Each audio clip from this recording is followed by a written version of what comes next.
الحمدللہ وکفا وسلام علی عبادہ الذین اصطفیٰ اما بعد فاعوذ باللہ من الشیطان الرجیم بسم اللہ الرحمن الرحیم رب اشرح لی صدری ویسر لی امری واحلل عقدۃ من لسانی یفقہوا قولی صدق اللہ العظیم۔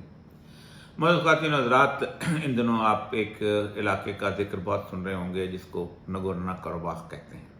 اس کے ساتھ ساتھ آپ نے آذربائیجان کی بات بھی سنی ہوگی اور ساتھ ساتھ آپ نے آرمینیا کا ذکر بھی سنا ہوگا، اور یہ بھی خبریں آپ تک پہنچی ہوں گی کہ آذربائیجان کے لوگ جو ہیں یہ نگورنو قرباخ کے اوپر جنگ لڑ رہے ہیں اور ترکی اس کا ساتھ دے رہا ہے۔ یہ جگہ بہت عرصے سے جیسے کہتے ہیں 1988 سے اب تک بہت زیادہ لڑائیوں اور کانفلکٹ کا ایریا رہی ہے، لیکن تاریخ بڑی اس کی عجیب و غریب ہے۔ یہ لوگ جو تھے بہت پرانے عیسائی تھے، نگورنو قرباخ اور اس کے ساتھ ملک علاقہ آرمینیا کو، خاص طور پہ آرمینینز جو ہیں وہ بہت 300 سال حضرت عیسیٰ کو نہیں ہوئے تھے ان کی پیدائش کو کہ یہ لوگ عیسائی ہو گئے تھے، اور یہ بہت بڑے چرچ کا حصہ تھے جو کہ رومنز اور گریک چرچ ہوتے تھے دونوں۔ پھر آخر میں جب وہ چرچ علیحدہ ہوا تو یہ بھی اس سے مختلف علیحدہ ہو گئے، اور وہ لوگ جو تھے وہ ویٹیکن سٹی تک محدود ہو گئے۔ دوسرا آرتھوڈاکس چرچ جو تھا وہ آیا صوفیہ کے علاقے میں بن گئے۔ یہ چونکہ دور دراز کے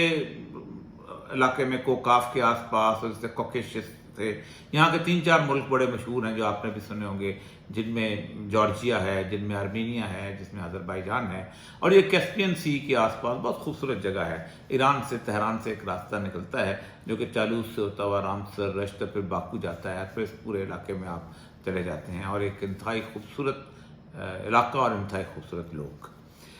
مسلمانوں نے ان کو حضرت عمر کے زمانے میں جب ایران فتح ہوا تو اس کے بعد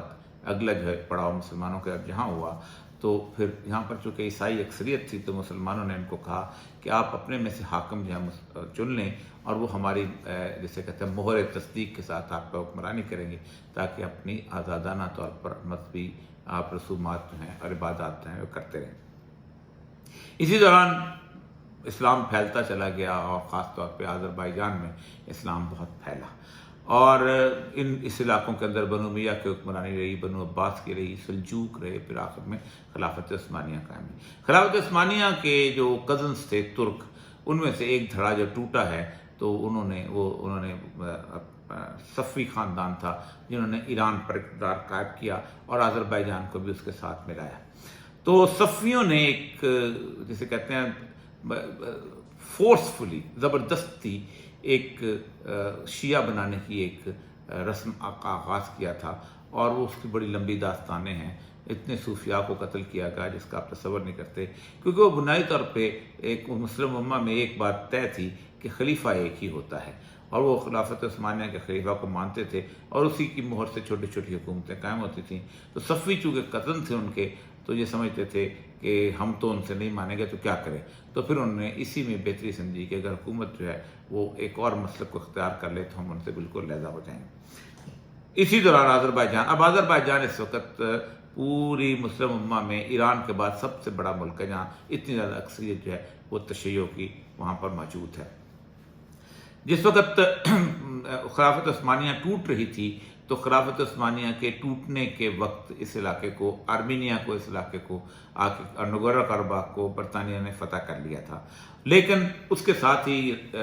روس میں انقلاب آ گیا۔ تو یہ جو نگورنو قرباخ کے لوگ تھے انہوں نے بلشویک یعنی کمیونسٹوں کا ساتھ دیا اور کہا کہ ہمیں آزادی دلا دی جائے گی، لیکن جس وقت تو کمیونسٹ آئے تو انہوں نے کہا ہم تو کسی مذہب کو مانتے نہیں، نہ عیسائیوں کی صلیب رہے گی، نہ مسلمانوں کی مسجد رہے گی، اور نہ یہودیوں کا سیناگوگ رہے گا، سب چھٹی کرو کیونکہ ہمارے نزدیک مذہب تو ایک فیون ہے۔ اور اس کے بعد پھر یہ لوگ جو ہیں ایک طویل قسم کی علم الحاد کی غلامی کے میں شکار رہے، آذربائیجان کے لوگ بھی اور یہ لوگ بھی۔ جس وقت روس ٹوٹا ہے 1992 کے آس پاس، تو 88 میں جس وقت پہلی فورسز جو ہے وڈرا ہوئی افغانستان سے، تو نگورنو قرباخ نے پھر اس کی کوشش کی کہ ہم علیحدہ ہو جائیں اور آذربائیجان سے علیحدہ ہو جائیں، لیکن ایسا نہیں ہو سکا اور لڑائی شروع ہو گئی۔ 92 میں آذربائیجان آزاد ہوا تو وہی ریاستوں کے حساب سے آزاد ہوا، تو یہ حصہ بھی ان کے حصے میں آیا، لیکن اس کے بعد ایک لڑائی شروع ہوئی جس میں یہ علاقہ جو ہے اس سیپریٹلی گورن ہونے لگا، اور اس کو نہ اقوام متحدہ مانتی ہے اور نہ کوئی اور اسلامک کانفرنس مانتی ہے، نہ یورپین یونین مانتی ہے، لیکن یہ علاقہ جو ہے وہ بنیادی طور پر اس کے اندر ایک آزادانہ طور پہ چل رہا ہے، جس پہ آذربائیجان اپنا قبضہ سمجھتا ہے اور آرمینینز اپنا قبضہ سمجھتے ہیں۔ اس لڑائی سے ایک بہت بات واضح ہوئی ہے، اور جو بات جس کے لیے میں نے آپ سے مخاطب ہوں کہ آپ دیکھیں کہ اس وقت دنیا میں مسلم امہ کے اندر جتنی بھی جنگیں چل رہی ہیں ان میں کوئی اسلام کی یا مسلک کی جنگ بھی نہیں ہے۔ عراق میں بھیجا جاتا ہے کہ ہم مقدسات کا تحفظ کریں گے، اور شیعہ بھرتی کیے جاتے ہیں پارا چنار سے، افغانستان سے، زینبیون کے نام سے، فاطمیون کے نام سے، ان کو لڑایا جاتا ہے، حالانکہ وہ ایران کی جنگ ہے جو وہاں کے عرب اور عجم کی جنگ بنی ہوئی ہے۔ اسی طرح باقی علاقوں سے سنی جنگ کے طور پر بھرتی کی جاتے ہیں، داعش کے طور پر بھرتی کیے جاتے ہیں، اور بہت ساری چیزوں کے طور پر بھرتی کیے جاتے ہیں کہ یہاں پر جو ہے تشیع کا قبضہ ہو رہا ہے تو ہم لڑیں گے۔ یمن میں، شام میں ساری جنگیں ایسی چل رہی ہیں، لیکن سب کے سب لوگ جو ہیں وہ کہتے ہیں کہ ہم اللہ کی نام کی سربلندی کے لیے، کوئی کہتا ہے کہ ہم مسلک شیعہ کی سربلندی کے لیے، کوئی کہتا ہے کہ نہیں ہم شیعوں کی اور رافضیوں کے خلاف جدوجہد کر رہے ہیں۔ آذربائیجان کا یہ علاقہ جو ٹیسٹ کیس تھا، آپ اندازہ کریں کہ آذربائیجان جو ہے اس میں اکثریت شیعوں کی ہے، لیکن چونکہ آذری ایک ٹرک قوم ہے تو یہ لوگ تقریباً 2 کروڑ کے قریب، 20 ملین کے قریب جو ہیں یہ ایران میں موجود ہیں، اور یہ سارے کے سارے جو ہیں یہ اپنے آپ کا ایک علیحدہ وجود رکھتے ہیں، اور ایران سمجھتا ہے کہ اگر آذربائیجان کو میں نے مضبوط کر دیا تو ایران کے اندر آذری جو ہیں وہ مضبوط ہو جائیں گے اور ہم سے علیحدہ ہو جائیں گے، اور وہی حالت ہو جائے گی جیسے کردوں کی عراق کے اندر ہے یا ٹرکی کے اندر ہے کسی جگہ، اور یہ مسئلہ بنائیں گے۔ اور دوسری بات یہ تھی کہ وہ ٹرک جو تھے وہ سمجھتے تھے کہ یہ تو ہمارے بھائی ہیں تو ہم نے انہیں بچانا ہے، تو اس کا مطلب یہ ہوا کہ آذربائیجان جو ہے اس شیعہ ہونے کے باوجود بھی ایران آرمینیا کو سپورٹ کر رہا ہے، حالانکہ اس کے اپنے مسلک کے لوگ ہیں، اور ترکی جو کہ سنی ملک ہے لیکن چونکہ یہ ترک بھائی ہیں تو یہ ان کی سپورٹ کر رہا ہے۔ تو اس وقت یہ جو جنگ ہو رہی ہے آذربائیجان کی، یہ جنگ بنیادی طور پر وہی جنگ ہے جو پوری امت میں پھیلا دی گئی ہے، اور وہ قوم پرستی کی جنگ ہے۔ اور آپ دیکھیں کہ جب سے قومی ریاستی اسٹیٹس بنی ہیں کوئی مسلم جنگ جو ہے وہ اسلام کے نام پہ نہیں ہوئی۔ پہلی جنگ جو فلسطین کی ہوئی تھی 1948 میں، 14 مئی 1948 کو جب اسرائیل بنا ہے، تو اس وقت جو جنگ شروع ہوئی ہے کسی مسلمان ملک نے بحیثیت مسلمان ملک حصہ لیا، صرف عربوں نے حصہ لیا۔ عربوں کے 6 ملک سے جو لڑتے تھے، اور عرب اسرائیل جنگ کہا کہیں کوئی نہ ایران لڑا، نہ پاکستان لڑا، نہ ملیشیا لڑا، نہ انڈونیشیا، کوئی نہیں لڑا۔ اس کے بعد 67 میں جب دوبارہ جنگ ہوئی تو پھر عرب لڑے، پہلی دفعہ تھوڑی سی فتح حاصل کی، دوسری دفعہ شکست کھائی، اردن کا علاقہ چلا گیا، سینائے چلا گیا، پھر عرب لڑے، کوئی مسلمان ملک نہیں لڑا۔ تیسری جنگ 73 کی ہوئی، وہ بھی مصر لڑا، اور اس میں انہوں نے اپنا سینائے کا علاقہ واپس لڑا، کوئی دوسرے مسلمان ملک نہیں لڑے۔ آخری جو جنگ ہے حزب اللہ اور اس کی ہوئی، اس میں جب ایران نے اس کو بیک کیا، اگرچہ کو صرف حزب اللہ کی اس کی جنگ تھی اور ایک خاص حوالے سے تھی تاکہ ایران اپنا انفلوئنس چاہتا تھا، تو اس دن سے پورے خطے کے اندر ایک ایسی صورتحال پیدا ہو گئی ہے کہ مسلک کے اندر تقسیم ہو چکے ہوئے ہیں۔ اب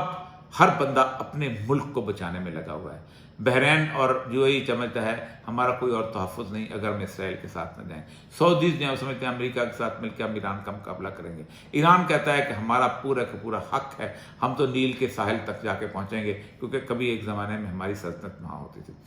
ایک ملک ہے جو مذہب کے نام پہ تمام مسلمانوں سے لڑ رہا ہے، اور وہ ملک ہے اسرائیل۔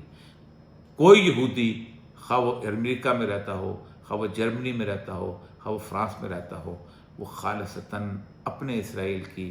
جتنی بھی اس کی مدد ہو سکتی کرتا ہے، دام میں در میں سخن کرتا ہے، اور بحیثیت مجموعی مسلمانوں سے لڑتا ہے۔ اس وقت باقی جتنے بھی ملک ہیں وہ سارے کے سارے اسی جنگ کا شکار ہیں۔ میں سوچتا تھا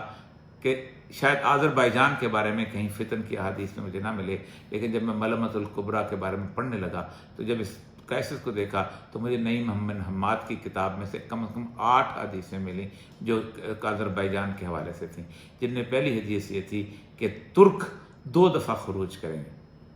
ایک آذربائیجان سے کریں گے اور دوسرے فرات کے کنارے سے۔ دوسری حدیث تھی کہ ترک جو ہیں 2 دفعہ خروج کریں گے، ایک آذربائیجان کے کھنڈرات سے کریں گے اور دوسری جو ہے وہ جزیرہ نما عرب کے آس پاس کریں گے، اور تیسری حدیث تھی کہ وہ اپنے